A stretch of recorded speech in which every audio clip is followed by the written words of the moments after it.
হাসির অর্থ এই নয় যে আপনি এখন খুশি, কখনো কখনো এর অর্থ হয় আপনি ভীষণ শক্তিশালী।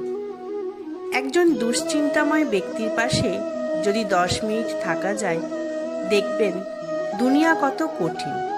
আর একজন মাতালির পাশে যদি 10 মিনিট থাকা যায়, তাহলে দেখবেন দুনিয়া কত সহজ। একজন রাজনীতিবিদের পাশে 5 মিনিট বসুন, দেখবেন আপনার সমস্ত জ্ঞান অনর্থক মনে হবে।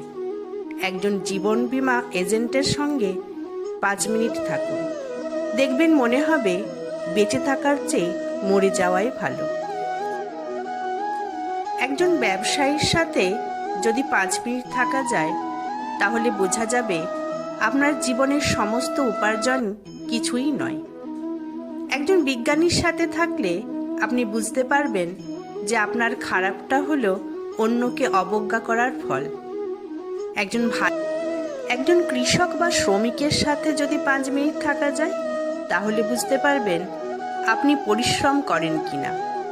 একজন সৈনিকের সাথে যদি 5 মিনিট থাকেন, তাহলে আপনি বুঝতে পারবেন যে আপনার কাজও ত্যাগ কতটা ঘৃণ্য। আপনি যদি কিছুক্ষণ কবরস্থানে গিয়ে বসেন, তাহলে আপনি বুঝতে পারবেন জীবনের সব কিছুই মায়া। একজন উদার ও আশাবাদী মানুষের সাথে যদি কিছুক্ষণ থাকেন, তাহলে আপনি বুঝতে পারবেন যে জীবন স্বর্গের থেকেও সুন্দর।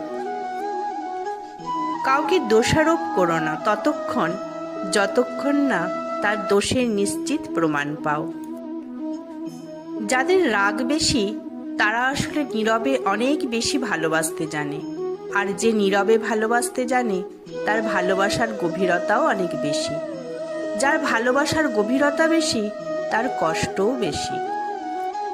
আমার ভিডিওটি আপনাদের ভালো লাগলে অবশ্যই একটি কমেন্ট করে জানাবেন, আর আমার চ্যানেলটিকে সাবস্ক্রাইব ও শেয়ার করবেন। ধন্যবাদ।